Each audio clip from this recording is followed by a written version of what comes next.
Bom dia para todos vocês. Passando aqui para deixar mais uma mensagem no coração de cada um de vocês. Em oração, o Senhor me falava em barco, né? E nós vamos estar lendo Marcos 4, do 35 ao 41, onde nos conta a história quando Jesus acalma uma tempestade. Então, diz assim a palavra de Deus: naquele dia, sendo já tarde, disse-lhes Jesus: passemos para a outra margem. E eles, despedindo a multidão, o levaram, assim como estava, no barco. E outros barcos o seguiam. Ora, levantou-se grande temporal de vento, e as ondas se arremessavam contra o barco, de modo que o mesmo já estava a encher-se de água. E Jesus estava na popa, dormindo sobre o travesseiro. Eles os despertaram e lhes disseram: Mestre, não te importas que pereçamos? E ele, despertando, repreendeu o vento e disse ao mar: acalma-te, emudece. O vento se aquietou e se fez grande bonança. Então lhes disse: por que sois assim tão tímidos? Como é que não tendes fé? E eles, possuídos de grande temor, diziam uns aos outros: quem é este que até o vento e o mar lhe obedecem? Aleluia! Louvado seja o Senhor pela sua palavra, né? Então, a gente vê, gente, que Jesus, quando ele está no nosso barco, ele acalma qualquer tempestade que sobrevir contra as nossas vidas. E nós vemos aqui algo muito importante. Jesus estava no barco, mas com quem Jesus estava no barco? Com os seus servos, com os seus discípulos, com aqueles que estavam com ele na obra dele, fazendo a sua vontade, obedecendo a ele em todas as coisas. Então, às vezes nós falamos assim: Jesus está no meu barco, eu sou filha de Deus. Nós somos filhos, filhas de Deus. Mas se a gente quer Jesus na nossa vida, no nosso barco, a gente tem que ser um discípulo, um verdadeiro discípulo, uma verdadeira discípula do Senhor. A gente tem que andar juntamente com Ele dentro da vontade dEle. Aí sim, nós podemos falar com a maior certeza: o Senhor está no meu barco, porque eu estou com Ele em qualquer situação. Eu obedeço a sua palavra, eu ando em conformidade à sua vontade. Ele está comigo. E quando é assim, pode vir qualquer temporal, pode nos sobrevir qualquer coisa, é garantido que o Senhor acalmará as tempestades da nossa vida. Então, Jesus nos chama a discípulos, a discípulas dele, para andar juntamente com ele, para servir a ele com toda a nossa integridade, né? E se tem algo assim que a gente precisa aprender na nossa vida, que nós nos convertemos, nós entregamos a nossa vida para Jesus, mas quantos de nós, ao invés de querer servir, de ser servo do Senhor, queremos ser servidos, servidas pelo Senhor? No livro de 1 Samuel 5, nós vamos estar lendo, aqui conta uma belíssima história e que faz tanto a gente refletir nas nossas vidas. 1 Samuel 5, do 1 ao 8, diz assim: os filisteus tomaram a arca de Deus e a levaram de Ebenezer a Asdote. Tomaram os filisteus a arca de Deus e a meteram na casa de Dagom, junto a este. Levantando-se, porém, de madrugada, os de Asdote, no dia seguinte, eis que estava caído Dagom com o rosto em terra, diante da arca do Senhor. Tomaram-no e tornaram a pô-lo no seu lugar. Levantando-se de madrugada, no dia seguinte pela manhã, eis que Dagom jazia caído de bruços diante da arca do Senhor. A cabeça de Dagom e suas mãos estavam cortadas sobre o limiar. Dele ficara apenas o tronco. Por isso, os sacerdotes de Dagom e todos os que entram no templo não lhe pisam o limiar em Asdote até ao dia de hoje. Porém, a mão do Senhor castigou duramente os de Asdote e os assolou e os feriu de tumores tanto em Asdote como no seu território.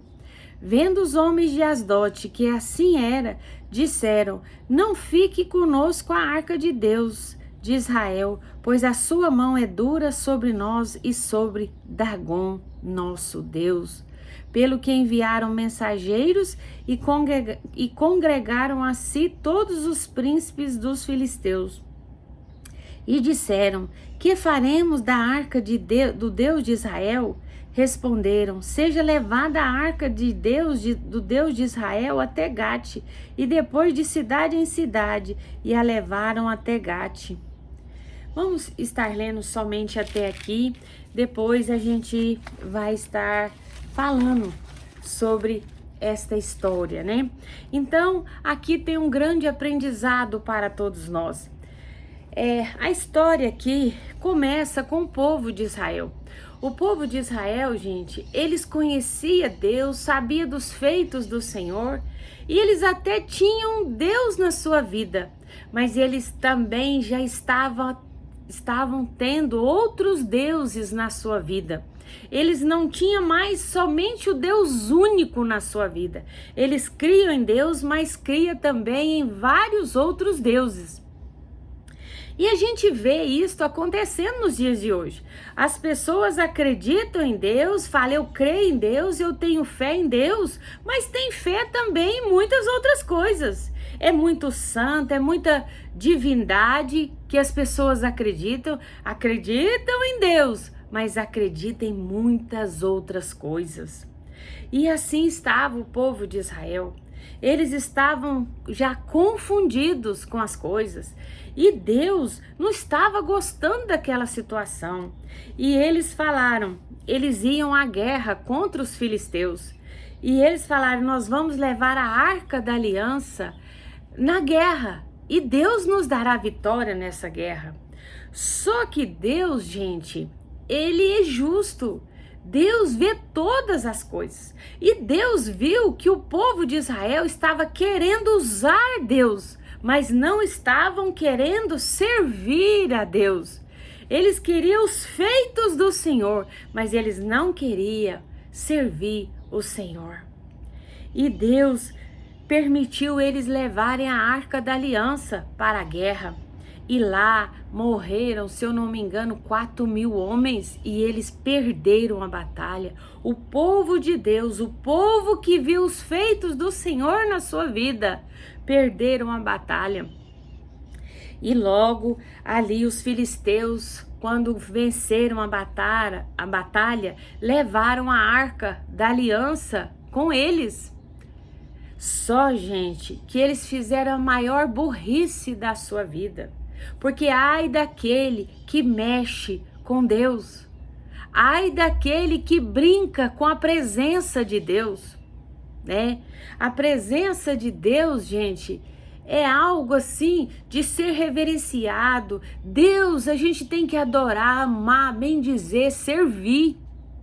E aquele povo simplesmente pega aquela arca e leva para Asdote e coloca no templo de Dagom, de frente a esse deus Dagom, que ele tinha um formato de um peixe. Então ele era muito adorado ali pelos filisteus. E logo, quando eles puseram a arca da aliança, que simbolizava a presença de Deus de frente àquele Deus, o Deus cai. Ele é derrubado, eles colocam de novo e no outro dia ele está caído e quebrado e ficou só o tronco dele. E o que isto fala conosco? Gente, não tem potestade, não tem demônios, não tem principados que pode com a presença de Deus. Ali eles começaram a temer. E Deus já permitiu ali, mandou tumores naquele lugar ali para os filisteus, e muitas enfermidades e muitas pragas, porque eles estavam brincando com a presença de Deus. E ali eles ficaram desesperados. É a arca da aliança do povo de Israel, vamos tirar ela daqui. Aí eles já estavam acordando, né, da importância da presença da arca da aliança. E trazendo isso para as nossas vidas, gente, nós vemos aí as pessoas hoje brincando com Deus. Brincando, eu vou na casa de Deus porque eu quero os feitos dele. Eu não quero servir a Deus, não. Eu não quero largar os meus dagons. Não, eu quero os feitos do Senhor. Aí vem na igreja, vem nas reuniões, buscando somente os feitos do Senhor. Não reverenciar a Deus, não para amar a Deus, mas para simplesmente buscar os feitos dele. E sabe, gente, a presença de Deus é algo lindo e maravilhoso, que nós devemos buscar na nossa vida.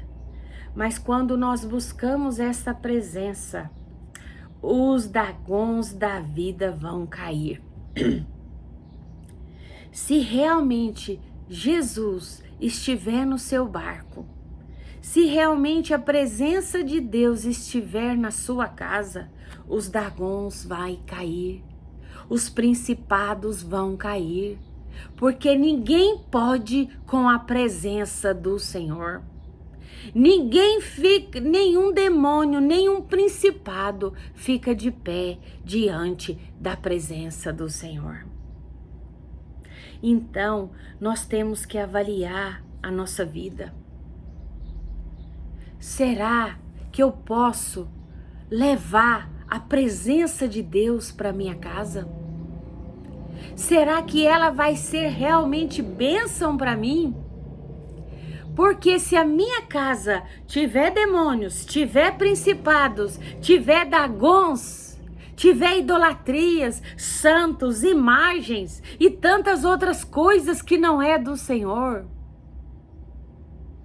eles vão cair. E se eu não tiver noção do que é a presença de Deus, se eu ainda não estiver reverenciando essa presença, Deus vai mostrar com o seu poder. Ali, o poder de Deus foi manifesto através da arca da aliança ali, no meio da idolatria, no meio do pecado. O que era para ser bênção na vida dos filisteus foi maldição. Por quê? Porque eles não conheciam o Deus verdadeiro de verdade. Eles tinham outros deuses na sua vida. Eles sabiam o poder que tinha o Deus de Israel, mas não queria o Deus de Israel. Eles queriam continuar na idolatria, servindo a outros deuses. Queria a porta larga. Porque o mundo apresenta aí a porta larga, a igreja que pode tudo, que pode ter outros deuses, que eu posso ter imagens dentro da minha casa. É isto que o mundo nos apresenta. Mas a palavra de Deus nos ensina a somente reverenciar ao Deus de Israel, ao Deus único e poderoso, né? E daí, no decorrer dessa história, tem muito aprendizado para nós. Essa arca da aliança, a presença do Senhor, chega até Quiriate Jearim, na casa de um homem chamado Abinadab. E logo, a palavra de Deus nos fala que a arca da aliança ficou na casa de Abinadab aproximadamente 20 anos e nada aconteceu na casa de Abinadab. Sabe por quê, gente? Porque Abinadab estava ali, aquele homem morno, aquele homem que não reverenciava mais a presença de Deus, que não amava mais a presença de Deus. Era um homem de Deus, mas que não valorizava Deus, não corria para as coisas de Deus, não largava tudo para ir para a casa de Deus, para as reuniões, não amava Deus verdadeiramente. Porque quem ama, todo lugar que está falando ali da palavra de Deus, né, com excelência, que está trazendo um ensino verdadeiro, nós temos que ir, gente. Nós temos que nos ajuntar com o povo de Deus para a gente crescer em Deus. E quantas vezes essa chama se apaga na nossa vida? Nós achamos que nós podemos ficar dentro da nossa casa. Ah, Deus me ouve. Ah, Deus está comigo. Mas se a gente tiver o amor verdadeiro a Deus, a gente tem que sair do nosso comodismo e ir buscar a presença de Deus juntamente com os nossos irmãos. Senão a gente esfria e morre. Os dragões da nossa vida nos consomem. O mundo, as coisas do mundo nos consomem. E ali, logo, Davi, sabendo que a Arca da Aliança ficara na casa de Abinadab, Davi junta os homens e fala: vou pegar a Arca da Aliança e vou levar para Jerusalém. Só que Davi também, sendo um homem segundo o coração de Deus, ele tinha que ver como que lidava com a presença de Deus. E ele foi com os seus homens e para levar a arca de qualquer maneira. Ah, gente, a presença de Deus a gente não carrega de qualquer maneira, não. Ah, cuidado! Cuidado com a presença de Deus. Porque a presença de Deus tanto traz bênção na nossa vida, como ela pode destruir a nossa vida. Então, com a presença de Deus é reverência. E ali eu sei que um dos filhos de Abinadab tropeça ali e põe a mão na Arca da Aliança. Ninguém poderia colocar a mão nela. E ele morreu imediatamente. E logo depois homens abrem a arca para olhar dentro, era proibido. 70 homens morrem. E Davi ficou: gente, o que está acontecendo? O que eu estou fazendo? O que está acontecendo? E ele foi ver, né? Ele foi meditar, ele foi perguntar o que ele fez de errado. E enquanto isso, eles deixaram a Arca da Aliança, a presença de Deus, ali na casa de Obed-edom. Ah, gente, eu fiquei pensando, será que a minha casa é como a casa de Obed-edom? Obed-edom, gente, ficou com a Arca da Aliança 3 meses dentro da sua casa. 3 meses. E a casa dele prosperou, os seus filhos foram abençoados, toda a sua família foi abençoada e aquele homem foi ficando rico materialmente e espiritualmente, porque ele valorizou a presença do Senhor. Ele cuidou da presença do Senhor com exatidão. E logo todos ficaram sabendo. Olha, Davi, a Arca da Aliança, a presença de Deus está na casa de Obed-edom e ali foi diferente. Aquele homem está prosperando, tudo na casa dele está indo bem. E Davi foi lá, já agora sabendo como se leva a presença do Senhor. Oh, aleluia! E Davi aprendeu a lição e todos nós aprendemos com esta lição que a presença de Deus nós temos que valorizar, reverenciar. Não é de qualquer jeito, não. Quando nós buscamos a presença de Deus, nós temos que ter cuidado. Porque se eu não estiver em conformidade com a palavra de Deus, ela pode trazer prejuízo na minha vida. Ela pode me mostrar os meus erros. Os dragões da minha vida vão cair. Então, gente, nós temos que buscar essa presença, amar essa presença.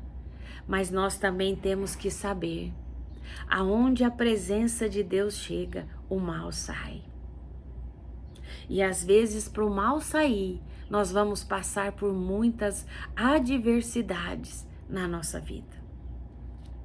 Em 1 Coríntios 8:6, diz assim: todavia para nós há um só Deus, o Pai de quem são todas as coisas, e para quem existimos, um só Senhor, Jesus Cristo, pelo qual são todas as coisas, e nós também por Ele.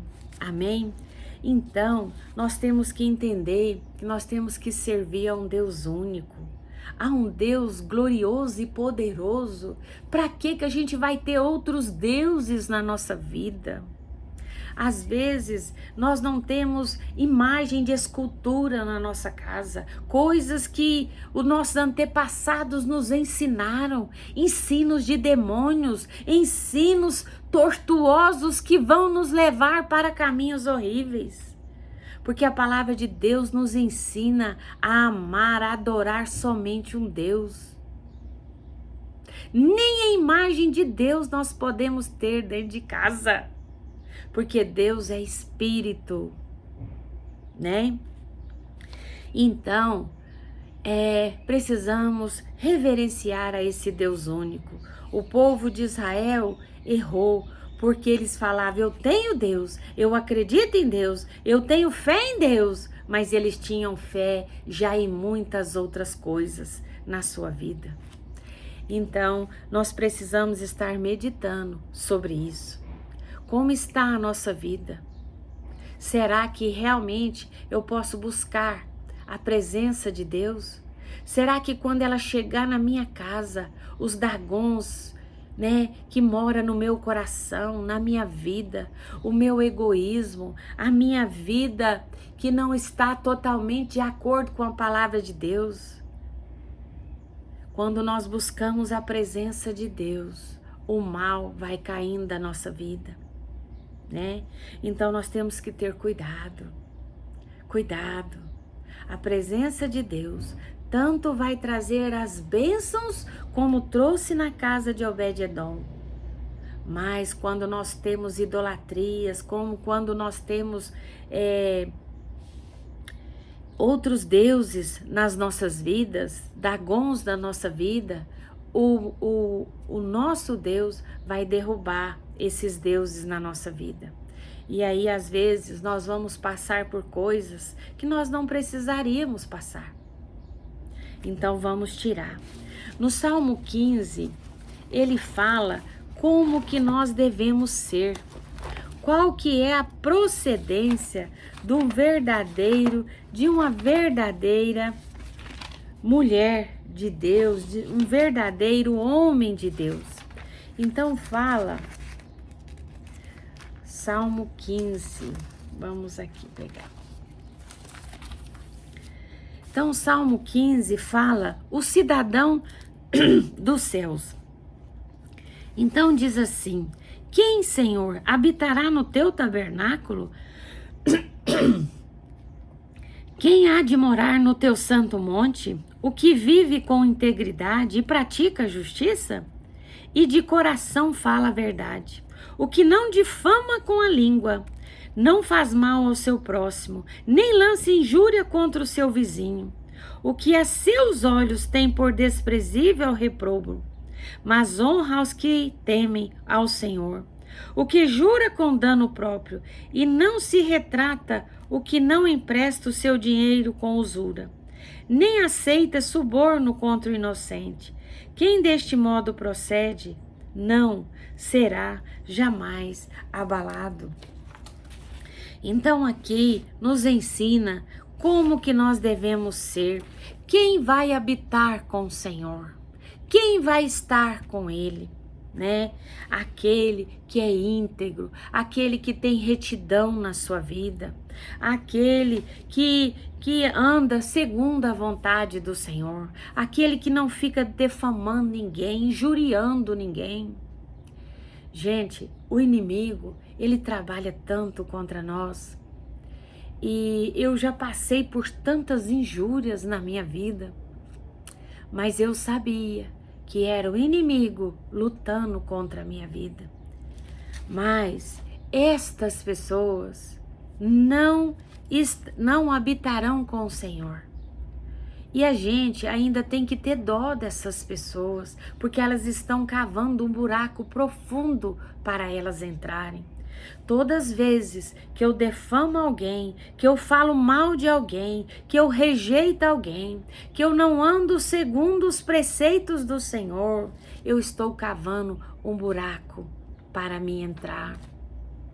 E quando a gente anda com integridade, quando a gente abandona os deuses da nossa vida, as defamações, as injúrias, se eu falava mal do meu próximo, eu não vou falar mais. Se eu ficava preocupando com a vida do outro, eu não vou preocupar mais. Tudo que eu fazia de errado, eu vou procurar não fazer mais. E assim, nós vamos o quê? Trazer Jesus para o nosso barco. Nós vamos um dia morar com Ele, habitar com Ele no seu tabernáculo. Então, há dois caminhos para ser seguidos: o caminho do bem e o caminho do mal. Às vezes, as pessoas falam, não, mas eu creio em Deus. Mas por que você crê em tantas outras coisas também? Há um só caminho, há um só Deus que nós devemos reverenciar. Nós temos que ter nos nossos lábios só coisas boas. O bom perfume de Cristo tem que sair dos nossos lábios. Não pode haver defamações, não pode haver injúrias contra o nosso próximo. Quantas pessoas, tem pessoas, gente, que acham que pecado um exemplo, o drogado lá usando droga, nossa, para que ele está usando droga? Para ter prazer. E às vezes, a pessoa que está defamando a outra, ela defama porque ela sente prazer. Prazer na desgraça do outro, na derrota do outro. Está tendo uma droga na sua boca. Está saindo a fumaça do demônio da sua boca. Então, nós temos que vigiar a nossa vida, vigiar o nosso coração, tirar os deuses, tirar as coisas estranhas da nossa vida, para que a gente possa chamar a presença de Deus e a gente não tenha que sofrer um dano com isto. Porque aonde a presença de Deus chega, o mal cai. Então vamos chamar a presença de Deus, mas para que ela traga refrigério em nós, para que ela nos sustente, né? Para que ela esteja no nosso barco, para que Jesus esteja no barco da nossa vida. E quando vier as tempestades, quando vier o mal, não vai poder contra nós, porque Jesus está no nosso barco, nós habitamos com Ele, nós andamos em integridade, né? Então, vamos tirar os Baals da nossa vida, vamos reverenciar mais a presença de Deus, vamos parar de estar usando Deus e vamos passar a servir a Deus. Às vezes vai na igreja, vai nas reuniões, só para receber de Deus. Eu ainda não recebi, eu não vou voltar mais. Não vai receber nunca. Porque do jeito que você reverencia a presença de Deus, do jeito que valoriza as coisas de Deus, isso vai ser recíproco na sua vida, assim como foi na casa de Obed-edom. Que a nossa vida Que a nossa casa seja uma casa de Obed-edom.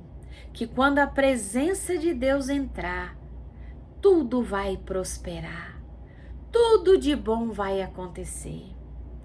E que não seja a casa de Abinadab, que a presença de Deus chegou e nada aconteceu. Que não seja ali como os filisteus, que chegou, era tanto pecado, tanta coisa ruim, que Deus foi derrubando os dagons dali e foi trazendo tantas coisas ruins naquele povo. Então, vamos ser como Obed-edom. Vamos reverenciar a Deus, vamos valorizar a sua presença, vamos amar a Deus de todo o nosso coração e tudo irá bem nas nossas vidas. Amém? Não é que nós não vamos ter mais tempestades, mas o Senhor estará conosco. O Senhor vai nos ajudar a passar por cada uma delas. Amém? Deus abençoe o dia de vocês, um lindo dia.